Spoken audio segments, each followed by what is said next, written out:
Assalamualaikum warahmatullahi taala wabarakatuh. Selamat malam. Salam perjuangan, salam berehat, salam menghadapi COVID-19. Dan salam reformasi saya ucapkan kepada rakan-rakan yang masih lagi bersama saya pada malam ini. Salam, Waalaikumsalam. Salam reformasi Nur Nilam, pejuang keadilan. Nazri Syuib, terima kasih. Muhammad Firdaus Hasan. Kepada yang masih menonton Tahniah PH Astrida, terima kasih. Kepada yang daripada Puchong, daripada Ceras, dari Kundro Yap, terima kasih. LTL, lawan tetap lawan, insyaAllah.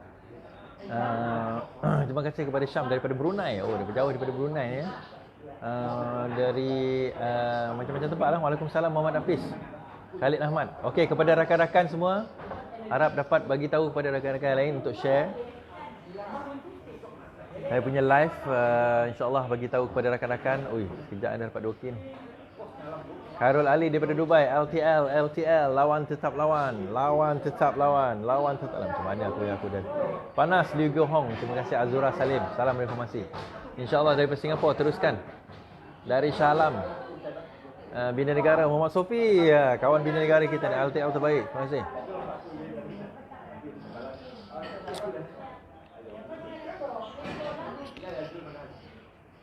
Agak kena makan ni sebenarnya ni. Dari Pematang Pauh, Berita Sau, Muhammad Nurno, Waalaikumsalam. Kasih panas. Juga malaun dan walaun melantun pada malam ini. Terima kasih Adelinko, Helmi Nasir, Rohaya, salam reformasi. Dr. DS Abdul Rahim Omar, salam reformasi. Dr. Sri Junaidah, Baharudin Abdul Hasan, LTL, DSI 4PM. Salam semua bangsa Malaysia. Yes, semua bangsa Malaysia. Terima kasih. Salam daripada Port Dickson, Azizah Mortono. Khadijah Hashim, bagi hidup, bagi kelaban. Kak Dijah, LTL, Muhammad Farizal. Terima kasih. Ansar Tumaiwa for DSI. Hashtag kawan-kawan dan kawan-kawan sekalian. DSAI 4PM daripada Singapura. Hashtag LTL, lawan tetap lawan. InsyaAllah. Melati Harun, terima kasih. Terima kasih dan share Kak Ida. Teruskan. InsyaAllah malam ini kita akan berbincang dan membicarakan persoalan ni. Kepada adik-adik yang berada kat sini, boleh tengok live saya sekarang ni. Kita share dengan kawan-kawan kita, share dalam grup masing-masing. Alhamdulillah saya bersama dengan rakan-rakan jentera saya hari ni. Ada yang dah balik dah tadi. So saya tulis sikit dah. Okey semua. Lawan tetap lawan. Belum habis lagi. Ini geng-geng kita ni. Alhamdulillah. Terima kasih Alexander, LTL, Asri Ibrahim dari Melaka. Asri, okey. Salam dari Waktu Bahad, terima kasih. Okey, insyaAllah pertama sekali Siti Hasna Ellen, lama tak jumpa. Rindu tak apa, nanti insyaAllah kita jumpa kan. Pertama sekali terima kasih Tok Mat yang menonton kita daripada Negeri Sembilan, setia menonton kita Negeri Sembilan. Pertama sekali saya nak bawakan pertama isu-isu yang menarik yang hangat hari ini. Semalam saya bagi hint, 2-3 hari lepas pun saya bagi hint, tapi hari ini akhirnya terungkai perkara tersebut. Saya tahan supaya tak cakap, tak bagi tahu. Dan kenapa perkara tersebut saya akan membicarakan. Pertama, betul ke ada majoriti? Kedua, betul ke prosedur? Ketiga, siapa di kalangan majoriti ni yang akan bersama dengan Datuk Seri Anwar Ibrahim? Jadi itu antara persoalan-persoalan yang kita nak bawakan pada malam ini. Jadi itu antara benda yang kita nak bincangkan, yang kita nak war-warkan, yang kita nak rungkaikan daripada segi undang-undang dia. Bagaimana daripada segi perlembagaan dia, macam mana, apa cabaran. Dan kita kena ingat pada tahun 2008 dahulu Datuk Seri Anwar Ibrahim pernah mengemukakan, dia mengatakan bahawa dulu ada majoriti juga, ada majoriti. Tetapi pada masa itu dikatakan bahawa tak jadi tukar kerajaan kerana mereka melompat. Jadi Anwar dihina pada masa itu kerana nampak sangat kau ni menipu kan. Tak ada majoriti pun pada masa itu dikatakan. Sebenarnya majoriti ada, tetapi akhirnya bila diketahui awal mereka-mereka yang nak melompat ni tak jadi melompat kerana apa, intimidasi, kerana duit poket, kerana rasuah dan sebagainya, menyebabkan tidak berlaku pertukaran kerajaan seperti mana yang cuba hendak diusahakan pada waktu itu. Dan pada waktu itu berbeza keadaan dan senarionya kerana kita tidak menjadi kerajaan. Dia masa itu orang-orang daripada Sabah dan Sarawak yang nak melompat pada waktu itu. Tetapi akhirnya mereka tak jadi melompat. Berbeza dengan sekarang ini, di mana kita adalah kerajaan sebelum ini, kemudian jatuh kerajaan ini, dia ambil balik semula. Yang menariknya bila PAS kata kan, ini adalah melanggar titah yang titah yang di-Pertuan Agong, keabsahan yang diberikan oleh Yang di-Pertuan Agong. Kita kata kalau itu melanggar, iaitu katakan melanggar Yang di-Pertuan Agong, melanggar raja. Jadi yang kamu buat dekat Kedah tu apa? Yang kamu buat dekat Perak tu apa? Yang kamu buat kat Johor dan Melaka itu apa? Tak melanggar kerajaan yang sah di bawah kerajaan Perikatan Nasional, Pakatan Harapan. Jadi kalau itu bukan, dan juga di pusat pada waktu itu, di mana Sultan Kelantan menjadi agung, bukankah itu juga dianggap sebagai satu pengkhianatan kepada agung kalau kita guna argumen yang sama? Sebaliknya, apa yang berlaku sekarang ini adalah di mana kita ini yang mengambil alih, kita mengambil alih kerajaan yang sah daripada kita. Kita punya kerajaan sebelum ini. Maksudnya kalau orang mencuri harta kita rampas balik harta itu, kita tak dikatakan mencuri, kita mengambil balik hak kita. Yang orang pertama merampas hak kita, itu yang dikatakan mencuri, itu yang dikatakan merompak, yang kita kena faham. Okey, Maman, Oman, cuba tanya berapa views? Tanya tak berapa views? So, jadi benda tu yang kita kena tengok sekarang ni, yang kita kena lihat, yang kena saksikan. Kenapa kita kena tengok benda macam tu? Dalam keadaan yang sekarang ini, okey. Jadi PAS membawa naratif. Oh, kalau orang lain semua haram. Kalau orang lain semua tak boleh. Tapi kalau dia tak apa, halal. Kalau dia boleh, kalau dia tak ada masalah. Kalau dia okey, kalau dia maka sah. Kalau dia tak ada menjadi masalah. Tetapi kalau kerajaan Anwar Ibrahim menyebut mengenai perkara ini, maka itu dia katakan sebagai haram. Maka itu tak adalah melanggar titah Yang di-Pertuan Agong, maka itu melanggar titah sultan kan. Jadi itu merupakan satu benda yang agak pelik bagi kita. Bagaimana dalam keadaan kita tak boleh, dalam keadaan kau pula boleh? Itu yang kita buat. Namun begitu, kita kata kenapa benda yang kita buat ni boleh? Sebab apa? Kita bukannya mengambil benda yang macam tebuk atap tu. Kita bukan merampas kerajaan orang. Kita mengambil balik hak kita semula. Umpamanya kalau negara kita diserang, dijajah balik, kita ambil balik daripada penjajah. Kita bukannya pemberontak sebagaimana yang dikatakan oleh penjajah. Kita melawan penjajah. Kita melawan orang yang menghalang penjajahan itu. Maka itu yang dikatakan sebagai merampas balik hak apa yang milik kita. Jadi itu bukan satu kesalahan. Dan saya nak beritahu, kalau sekiranya federal berubah, negeri pertama yang akan tumbang adalah Johor. Negeri pertama yang akan tumbang adalah Johor, diikuti oleh Melaka dan Perak. Kedah bagi saya di 50-50. Kita tengok, mungkin Kedah tak akan tumbang, tetapi Johor, Kedah, Melaka dan juga Johor, Melaka dan Perak tu antara negeri yang akan tumbang. Okey. Persoalan yang lebih utama yang kita kena kemukakan, adakah Datuk Seri Anwar Ibrahim itu mempunyai majoriti? Dan kalau majoriti daripada mana? Okey, bagi siapa yang tidak memahami senario, pukul 12 tadi Datuk Seri Anwar Ibrahim ada membuat satu press conference mengatakan bahawa beliau telah mempunyai majoriti. Semalam sebenarnya saya pun dah tahu bahawa semalam telah diketahui bahawa beliau telah berjumpa dengan nak meminta perkenan berjumpa dengan Yang di-Pertuan Agong. Namun begitu Yang di-Pertuan Agong tidak dapat untuk nak berjumpa dengan Datuk Seri Anwar Ibrahim, mendapat SD tersebut kerana kerana beliau Yang di-Pertuan Agong gering pada waktu itu, gering dan masuk ke dalam AJN. Jadi tidak dapat perjumpaan itu dilakukan. Bila saya sebut saya depan istana, perkataan saya bukan saya depan istana, saya kata depan istana. Saya kata depan istana tu Agong depan istana, dia dah balik bukan saya depan istana. Ramai yang confuse dengan benda tu. Jadi kita nak bagi tahu bahawa senarionya adalah bahawa semalam sudah ada perjumpaan dan disahkan oleh pihak istana bahawa ada permohonan untuk menghadap Yang di-Pertuan Agong bagi menyerahkan SD kepada Yang di-Pertuan Agong untuk menukar kerajaan. Tetapi Yang di-Pertuan Agong semalam gering dan kena dibawa ke AJN. Alhamdulillah, kita bersyukur kepada Allah, kita mendoakan kesejahteraan Yang di-Pertuan Agong.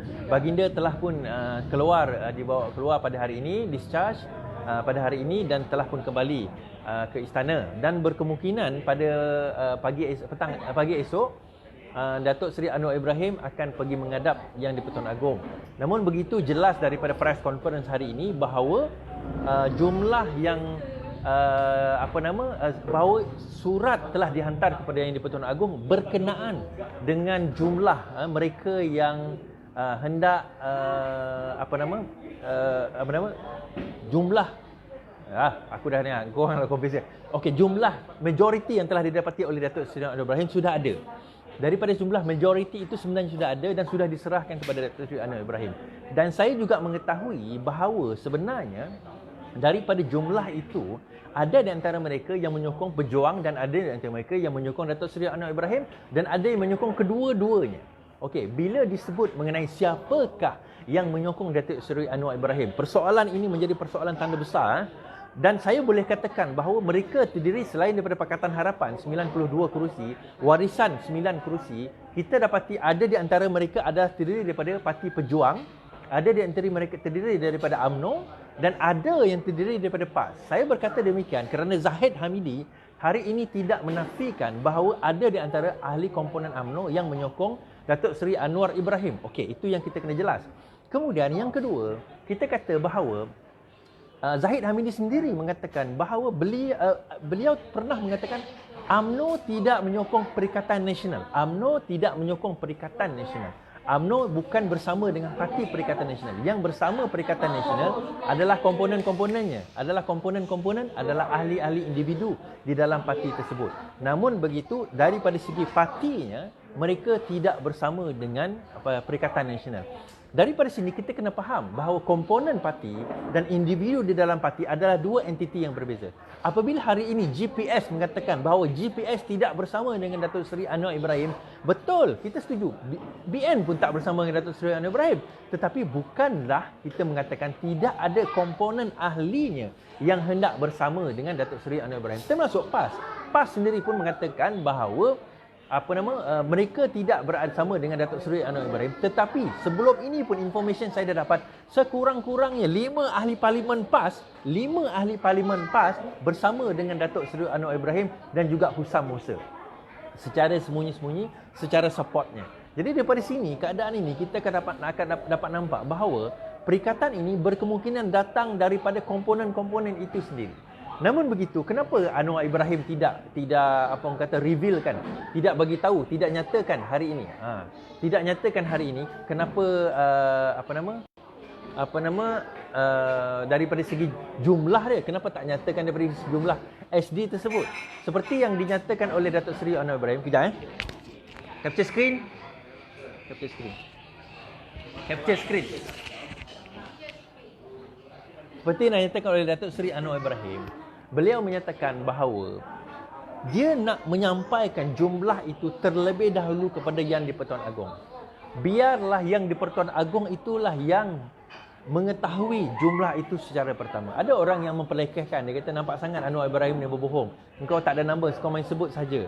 Sebab itu engkau menyatakan sedemikian seolah-olah engkau tak ada majoriti sebenarnya, dia kata. Okey. Jadi seolah bila kalau demikian capture screen. Kalau seolah-olah kau dah dekat darah, pening kepala aku. Tolonglah kerja.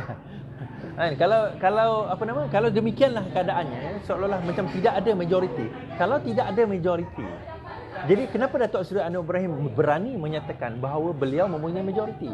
Oh, semata-mata kerana sandiwara untuk Sabah. Dia kalau sandiwara untuk Sabah, dia tak perlu buat stand macam tu. Selama kita mengenali Datuk Seri Anwar Ibrahim, dia tidak ada orang kata apa untuk nak buat stand macam tu. Kalau dia buat stand tu lama dia buat stand macam tu. Tetapi yang kita boleh kata bahawa jumlah itu ada. Kenapa tak boleh di-revealkan?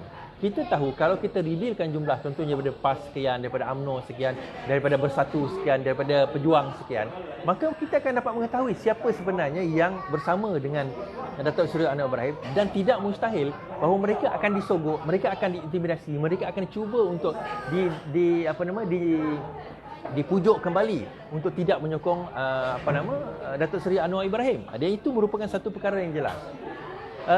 Hari ini Azmin Muroyan dia kata orang gila yang tak boleh nak dia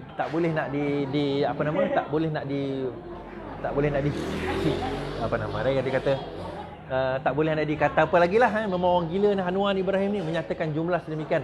Anwar Musa pun kata dia takkan memberi sokongan. Sebab itu saya kata bahawa jumlah yang memberi sokongan ini bukan datang daripada parti, tetapi daripada individu-individu di dalam parti. So itu tuan-tuan dan puan-puan, kalau dalam perkara ini sebenarnya membawa ke persoalan yang seterusnya.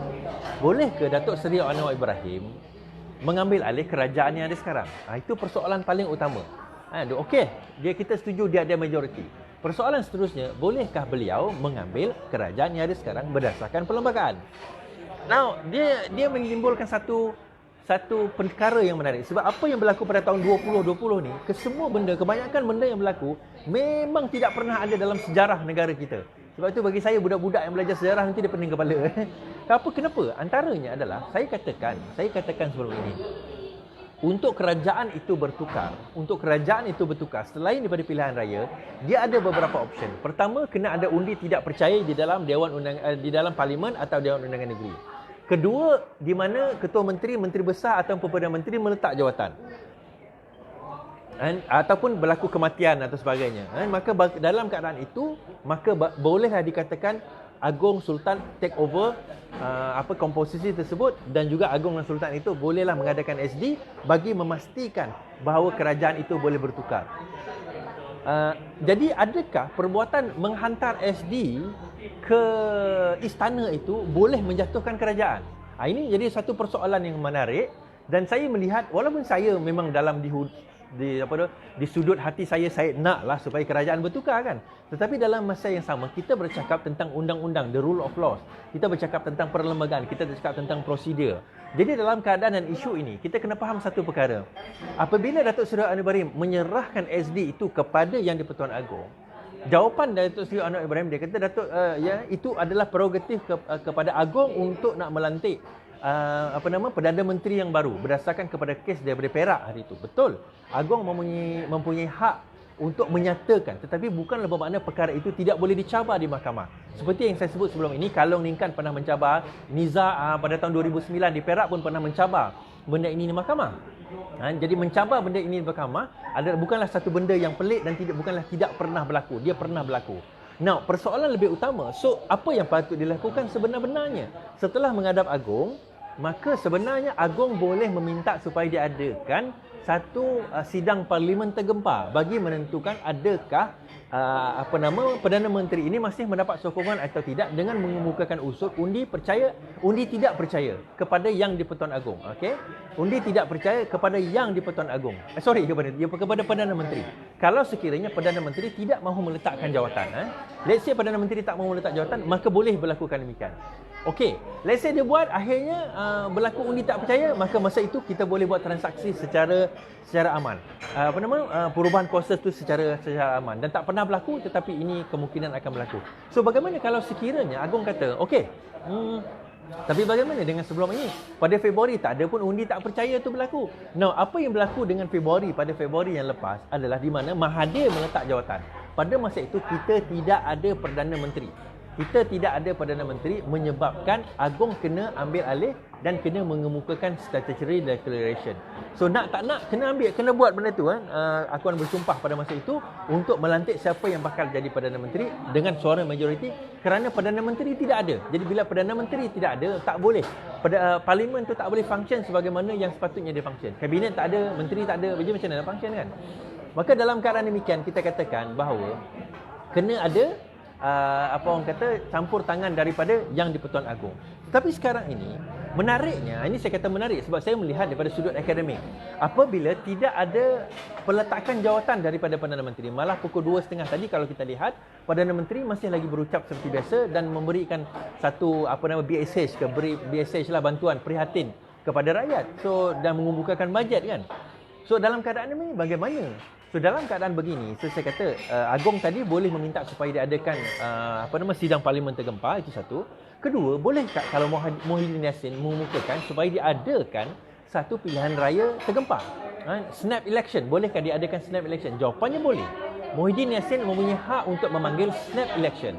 Snap election ini boleh dipanggil. Namun begitu, dia bergantung pula kepada Yang di-Pertuan Agong. Kalau Yang di-Pertuan Agong tak nak, still tak boleh buat snap election. Kena kembali kepada parlimen itu. Okey, timbul persoalan, bolehkah Agong memanggil terus menentukan? Okey, dia dah dapat majoriti, maka tukar kerajaan. Yang ini saya silap dahulu. Sebenarnya pada waktu itu saya silap sebab saya tak ambil kira bahawa Mahathir sudah meletak jawatan. Rupa-rupanya kalau kita lihat, sebenarnya kalau sekiranya seorang Perdana Menteri yang masih sah, maka ini pendapat saya, bukan dalam bidang kuasa yang di-Pertuan Agong untuk menggantikan Perdana Menteri. Bukan. Itu adalah bidang kuasa parlimen melalui suara undi majoriti untuk menentukan sama ada Perdana Menteri itu masih lagi mempunyai majoriti atau tidak. Maka dalam keadaan ini kita boleh lihat Agong boleh meminta supaya diadakan parlimen tergempar ataupun undian tergempar, usul tergempar bagi menentukan jumlah Perdana Menteri. Namun begitu, saya tidak menafikan ada kemungkinan Agong mengatakan kita panggil SD, kita panggil semua orang, kita interview seorang-seorang, kita tentukan. Ada kemungkinan. Saya tidak menafikan perkara itu boleh berlaku kerana apa yang saya bercakap daripada buku. Tetapi daripada prosedur mungkin berbeza. Kerana apa itu adalah terpulang kepada yang di-Pertuan Agong, kepada Budi Bicara Baginda untuk menentukan sama ada proses dan cara yang sebetulnya ada dekat dengan cara itu ataupun dengan cara yang lain. Terima kasih kepada yang masih menonton kita pada malam ini. Okey. So, kita membawa siapakah komponen-komponen parti di dalam parti Datuk Seri Anwar Ibrahim ini? Yang pertama jelasnya tidak ada Mahathir. Mahathir tidak ada di dalam komponen parti Datuk Seri Anwar Ibrahim. Jadi kalau Mahathir tak ada dalam komponen parti, maksudnya kita tolak 6 lah. Salah. Kita kena ingat Mahathir ada 6 orang. Mahathir, Mukhris. Dia ada Mahathir, Mukhris, kemudian dia ada Syed Saddiq, Mazli, kemudian dia ada this one guy. Siapa? Dua orang lagi. Yang Sri Gading. Sri Gading, there's another guy. Sri Gading bukan? Sri Gading. Lebih kurang lah. So dia ada 6. Jadi kita ingat Syed Saddiq dah tarik diri, tinggal 5. Okey, so saya lalu. Tu kakak kita menjual. Ada 6 daripada 6. So Syed Saddiq dah tarik diri, tinggal 5. So akhirnya yang tinggal sebenarnya Mahathir dengan Mukhris. Yang 3 ni belum tentu dia tidak menyatakan sokongan kepada Datuk Seri Anwar Ibrahim. Kita kena faham macam tu sebab mereka nak tukar kerajaan. Mereka nak tumbangkan objektif mereka sama, nak tumbangkan Muhyiddin Yassin. Dia kata Mahathir tak bersama dengan mereka, bukan parti pejuang tu tak bersama dengan mereka. Dan ada kemungkinan bahawa ada satu satu gabungan baru, Pakatan Harapan campur something else yang akan membentuk kerajaan baru ini. Dan bagi saya ini adalah satu perkara yang kita kena jelas dan menyebabkan Azmin Ali semakin meroyan pada hari ini. InsyaAllah untuk 3 hari bulan 10 dinner, Kadeng nombor telefon 014. Nombor telefon Maya Padang. Nombor telefon. Okey, untuk dinner saya akan buat dinner pada 3 hari bulan 10 untuk bina negara dan kita akan menjemput Datuk Seri Anwar Ibrahim berucap sendiri bagi dinner tersebut insya-Allah dan Kak Wan mungkin akan datang, YB akan datang untuk memeriahkan suasana dan insya-Allah pada masa itu kita akan dapat lihat mungkin dah kalau ditakdirkan menang kita dah memegang kerajaan. Siapa yang berminat untuk membeli table boleh hubungi 014-640-2434. Saya ulangi 014-640-2434 bagi mendapatkan capture screen. Bagi mendapatkan table, bagi membeli table kita, insya-Allah kita akan bercakap dengan lebih lanjut mengenai perkara ini. Okey. Now, kita bawa ke senario seterusnya. Katakanlah tiba-tiba ditakdirkan kerajaan tak boleh bertukar. Anwar Ibrahim penipu, Anwar Ibrahim tak boleh buat, Anwar Ibrahim tak boleh ini, Anwar Ibrahim tak ada majoriti sebenarnya. Dia macam ni tuan-tuan dan puan. When you have nothing, you have nothing to lose. Itu je. When you have nothing, you have nothing to lose. Datuk Seri Anwar Ibrahim sekarang ni, kalau kita tengok, dia tak ada apa nak lose pun, dia memang pembangkang. Kalau dia tak dapat majoriti, katakanlah dia orang melompat. Bukan dia orang tak ada, bukan Anwar Ibrahim menipu, majoriti itu ada. Katakanlah mereka ni melompat, tak jadi U-turn dan sebagainya, kita boleh katakan bukan dia tak ada majoriti. Dan kalau dia sekadar dalam begitu, dia kembali kepada status quo, tak ada isu pun, tak ada masalah. Namun begitu, what if kalau sekiranya kerajaan bertukar? What if kalau kerajaan bertukar? Dalam keadaan itu, persoalan timbul. Bagaimana pula dengan Zahid Hamidi? Adakah dia akan menyokong? Adakah kemungkinan Zahid Hamidi ni kesnya akan digugur? Itu persoalan-persoalan sebenarnya yang saya tak nak jawab pada malam ini. Saya tak nak jawab pada malam ini. Dan tetapi yang paling utama saya nak bagi tahu tuan-tuan dan puan, Azmin Ali dalam keadaan panas. Kepanasan. Kepanasan Azmin Ali. Untuk makluman, kes Azmin Ali yang saya cakap tempoh hari sudah berada di mahkamah. Dan kita akan dedahkan dokumen itu melalui Sarawak Report. Kita akan tengok nanti insyaAllah. Tapi yang tu nanti kita akan dedahkan kemudian. Jadi itu saja daripada saya pada malam ini. Terima kasih kerana menonton. Siapa yang berminat dengan table tadi, bolehlah menghubungi saya pada 3 hari bulan 10 di Bangi Avenue. Kita akan buat dinner bersama Datuk Seri Anwar Ibrahim. Dengan nombor telefonnya 014 640 2434. 014-640-2434. InsyaAllah hubungi, beli table, kita jual merchandise, kita kumpul kawan-kawan kita raikan bersama kalau kita menang. Tapi kalau kita tak menang pun, yang penting seperti mana yang kita selalu saya katakan, apa dia? Lawan, tetap lawan. Okey, Assalamualaikum warahmatullahi wabarakatuh. Okey kawan-kawan. Lawan, tetap lawan. Okey.